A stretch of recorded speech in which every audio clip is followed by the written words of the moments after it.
혹시 밤마다 깨서 화장실 다녀오느라 잠 설친 날 요즘 많으시죠? 한밤중에 한 번 깨는 것도 피곤한데 두 번, 세 번씩 반복되면 아침에 눈 떠도 개운하지 않고 하루가 너무 길게 느껴지실 겁니다.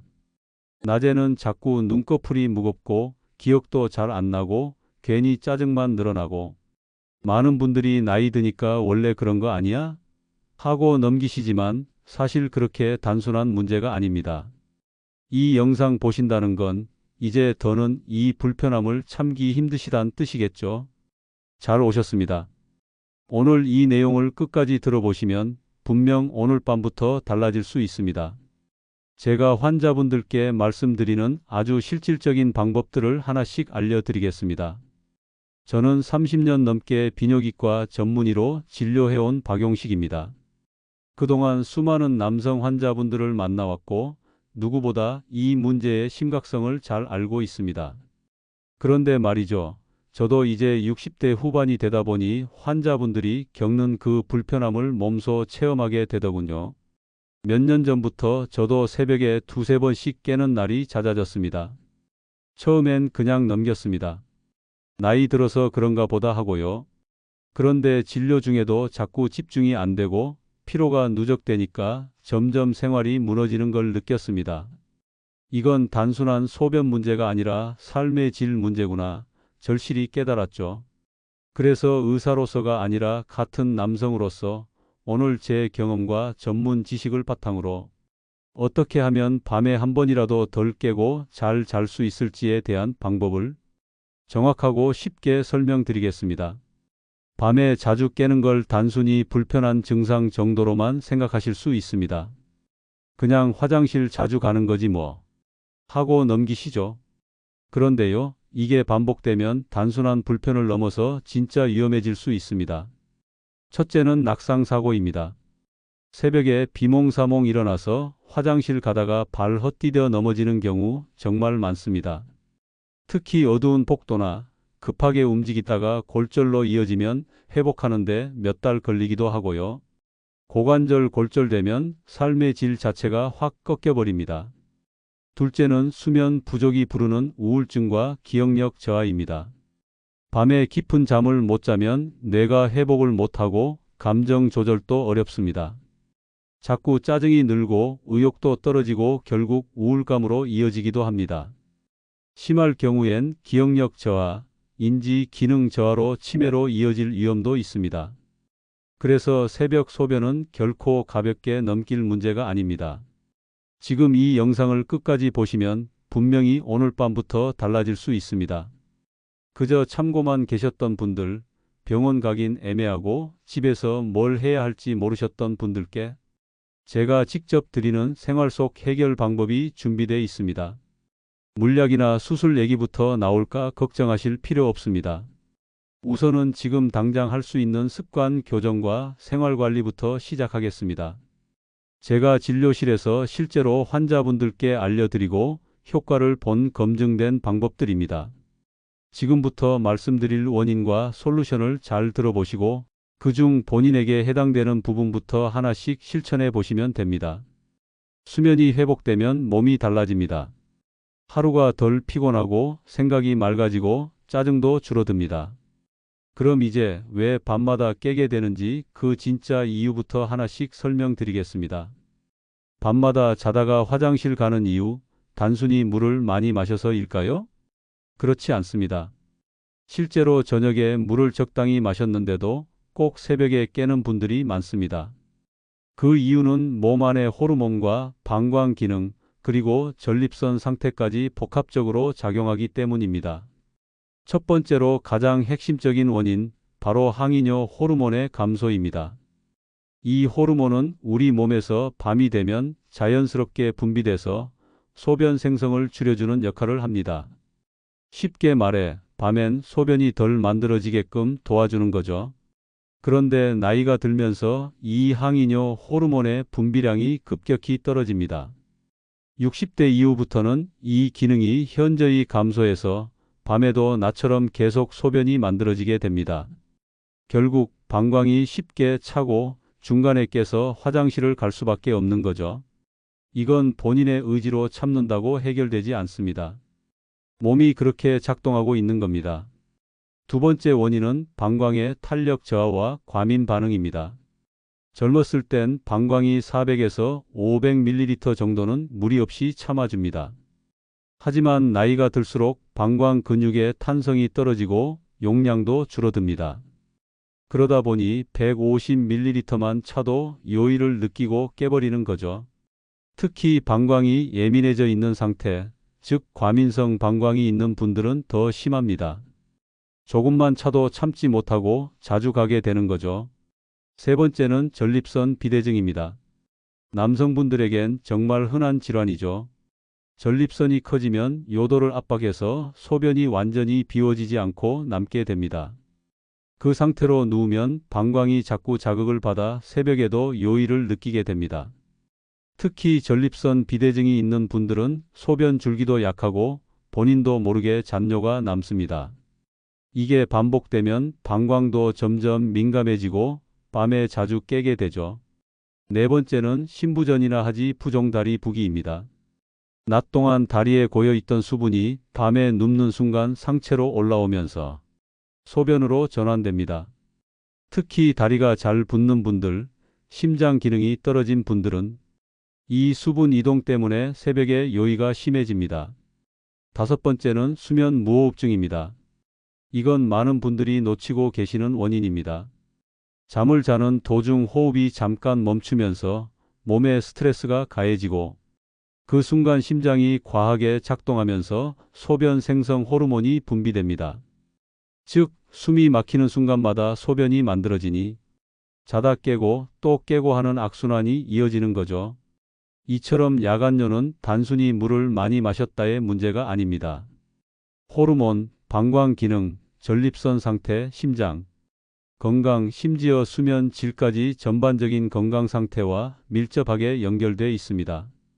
그래서 이 문제를 단순히 참거나 무시해서는 안 됩니다. 이제 왜 자꾸 깨는지 감이 좀 오시죠? 다음 단계에서는 이 문제를 실제로 어떻게 해결할 수 있는지 제가 오랫동안 환자분들께 알려드린 실천법을 구체적으로 설명드리겠습니다. 제가 잊지 못하는 환자 한 분이 계십니다. 올해로 67세 김철수 가명 어르신입니다. 이분은 몇 달 전 진료실 문을 열고 들어오자마자 이렇게 말씀하셨어요. 원장님, 잠 좀 제대로 자고 싶어서 왔습니다. 처음엔 단순한 야간뇨 문제인 줄 알았습니다. 그런데 이야기를 나눠보니 상황이 꽤 심각하더군요.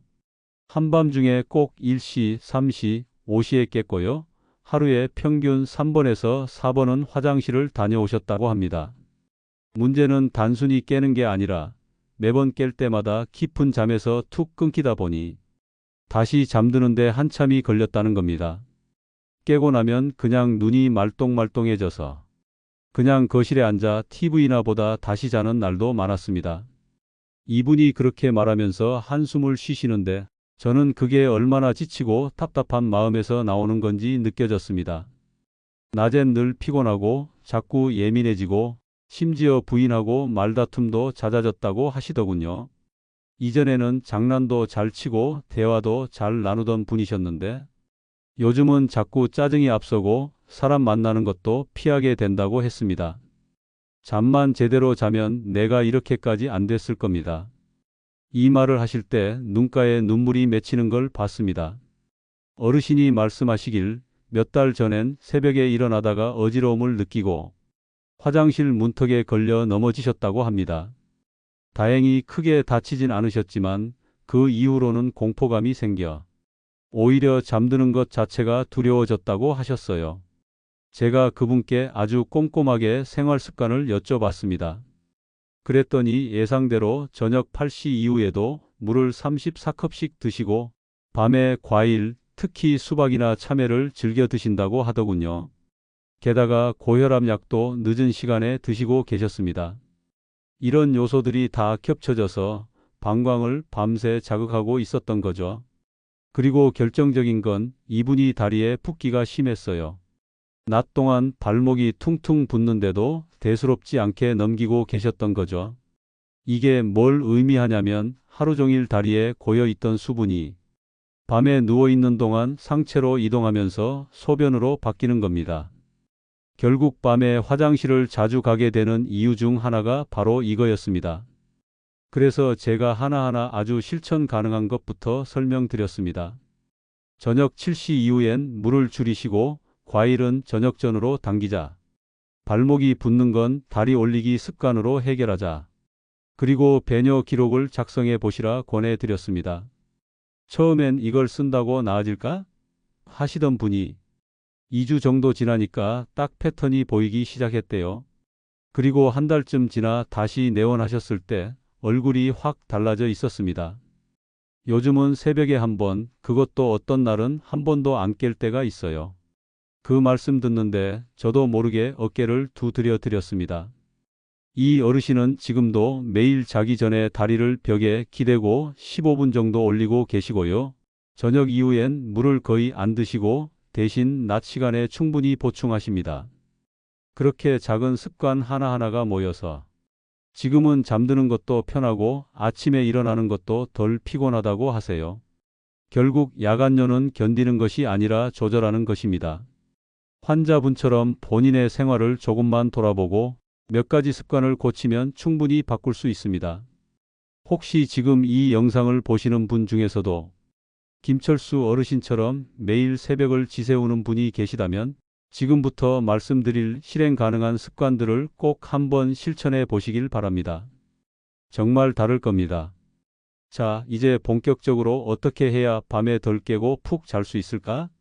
그 방법을 알려드릴 시간입니다. 이건 제가 환자분들께 수없이 설명드리고 실제로 효과를 본 5단계 습관입니다. 약도 아니고 수술도 아닙니다. 당장 오늘 저녁부터 실천할 수 있는 생활 속 방법들이니까 하나씩 천천히 따라해 보세요. 첫 번째, 저녁 7시 이후에는 물을 줄이셔야 합니다. 아니 원장님, 물은 많이 마셔야 건강한 거 아니에요? 맞습니다. 물은 정말 중요하죠. 하지만 타이밍이 중요합니다. 낮에는 물 많이 드셔도 좋습니다. 아침, 점심 때는 많이 드세요. 그런데 저녁 7시 넘어서 계속 물 드시고 특히 9시, 10시쯤 물이나 과일 드시고 주무시면 밤에 그게 고스란히 소변으로 바뀝니다. 특히 수박, 참외, 멜론 같은 과일은 수분이 90% 이상입니다. 난 밥은 안 먹었고 과일만 조금 먹었는데요. 하시는 분들, 사실은 물을 한 그릇 넘게 마신 셈이에요. 그러니까 저녁 이후엔 수분 섭취를 의식적으로 줄이세요. 아예 금지하란 얘기가 아닙니다. 갈증 날 때 한두 모금 정도는 괜찮습니다. 하지만 컵으로 벌컥벌컥 마시거나 국물 많은 찌개를 드시면 안 돼요. 이거 하나만 해도 밤중에 깨는 횟수가 확 줄어듭니다. 두 번째, 자기 전에 다리를 15에서 20분 정도 높이 올려두세요. 의자에 앉아서 다리를 쭉 뻗고 쿠션이나 방석 위에 올려도 되고 침대에 누워서 벽에 다리를 기대어 올리는 방법도 좋습니다. 왜 이걸 해야 하느냐? 낮 동안 서 있거나 앉아 있으면 다리 쪽으로 수분이 쌓입니다. 특히 종아리가 잘 붙는 분들, 신발 신을 때 꽉 끼는 느낌 드는 분들 해당됩니다. 그 수분이 밤에 눕는 순간 심장 쪽으로 올라오면서 신장에서 소변이 만들어지기 시작하는 거예요. 그래서 누운 지 한두 시간 만에 화장실 가고 싶은 겁니다. 그걸 미리 뽑아내는 방법이 바로 다리 올리기입니다. TV 보시면서 하셔도 되고 침대에 누워서 핸드폰 보면서 하셔도 됩니다. 꾸준히만 하시면 새벽 화장실 횟수가 줄어드는 걸 직접 느끼실 겁니다. 세 번째, 저녁 이후 카페인과 술은 금지입니다. 저녁에 커피 한 잔 안 마시면 잠이 안 와요. 하시는 분들 계시죠? 그런데 그 커피 한 잔이 방광을 자극해서 잠든 지 한두 시간 만에 요의가 확 밀려옵니다. 녹차, 홍차, 심지어 초콜릿도 카페인이 들어 있습니다. 특히 믹스커피 많이 드시는 분들, 이게 은근히 카페인도 많고 당도 높아서 방광을 예민하게 만듭니다. 그리고 술, 소주 한 잔 먹고 자면 푹 자더라 하시는데요. 그건 처음만 그렇습니다. 술은 이뇨작용이 강해서 몸에서 수분을 계속 밖으로 내보내려고 해요. 결국 자는 도중에 두세 번씩 깨서 화장실 가게 됩니다. 그러니 커피나 술은 가급적 오후 4시 이후엔 멀리 하시는 게 좋습니다. 네 번째, 배뇨 일지를 써보세요. 이건 귀찮아 보여도 정말 큰 도움이 됩니다. 하루에 몇 번 화장실을 갔는지, 몇 시에 갔는지, 얼마나 나왔는지를 간단히 메모하세요. 정확한 양까지 안 적으셔도 됩니다. 그냥 오전 7시 많음 10시 보통 1시 적음 이런 식이면 충분합니다. 이걸 3일만 써보셔도 내가 자꾸 1시, 3시에 깨는구나. 저녁 8시에 과일 먹은 날은 꼭 깨네. 이런 패턴이 보입니다. 그리고 그걸 바탕으로 생활을 조절하면 예상보다 훨씬 빠르게 개선됩니다. 다섯 번째, 케겔 운동을 하세요. 이건 남성분들에게도 굉장히 효과가 좋습니다. 방법은 간단합니다. 배에 힘 주는 게 아니라 항문을 조이는 느낌으로 5초간 꽉 조였다가 5초간 힘을 풉니다. 이걸 한 번에 10번 하루에 2에서 3세트만 해보세요. 이 운동은 방광을 조절하는 골반적 근육을 강화해 줍니다. 그럼 자꾸 요일을 느끼는 빈도도 줄고 참는 힘도 좋아집니다. 기침할 때나 웃을 때 새는 요실금 증상도 예방됩니다. 하루에 몇 분이면 됩니다. TV 보면서 앉아서 누워서도 할 수 있어요. 습관만 되면 오히려 편해지고 생활 전반이 달라집니다. 자, 이렇게 5가지. 전부 어려운 거 하나도 없습니다. 당장 오늘 저녁부터 하나씩 해보시면 됩니다. 특히 다리 올리기와 저녁 수분 제한 이 2가지만 잘해도 한밤중에 깨는 횟수 확 줄어든다는 거 많은 환자분들이 증명해 주셨습니다. 지금 이 영상을 보신 분들 중에서 이제 진짜 바꿔봐야겠다 하시는 분, 지금 당장 핸드폰 옆에 메모장 하나 꺼내놓고 오늘부터 실천해 보세요. 이 5가지 습관 오늘부터 하나씩만이라도 실천해 보시면 정말 달라질 겁니다. 제가 진료실에서 1만 명 넘게 만나본 결과 이 방법을 꾸준히 한 분들 중 70% 이상이 새벽에 깨는 횟수가 절반 이하로 줄었습니다.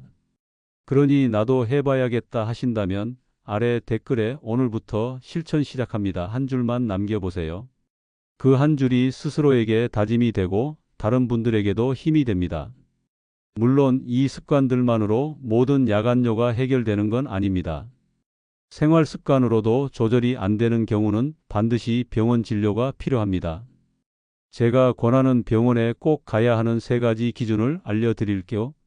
첫째, 소변에 피가 섞여 나올 때입니다. 어쩌다 한 번인데 괜찮겠지 하고 넘기시면 안 됩니다. 방광염, 전립선 문제, 심지어 방광암 같은 큰 질환의 신호일 수 있습니다. 둘째, 하루 평균 10번 이상 소변을 본다면 이건 비정상입니다. 특히 새벽에 4에서 5번 이상 깨는 게 한 달 이상 지속되면 방광 자체에 문제가 생겼거나 전립선 비대증이 심해진 걸 의심해야 합니다. 셋째, 배뇨 시 통증이나 잔뇨감이 심할 때입니다. 시원하게 안 나온다, 남은 것 같다 이런 느낌이 계속되면 소변길이 막히거나 방광 기능이 약해졌을 수 있습니다. 이런 경우는 생활 습관만으로는 한계가 있습니다. 정확한 검사를 받아 원인을 찾아야 합니다. 요즘은 내시경이나 복잡한 검사 없이도 간단한 소변 검사, 초음파만으로 상태를 바로 확인할 수 있습니다. 마지막으로 꼭 드리고 싶은 말씀. 야간뇨는 나이 탓만이 아닙니다. 생활 습관, 건강 상태, 호르몬 변화가 모두 영향을 주지만 관리하면 충분히 좋아질 수 있는 문제입니다.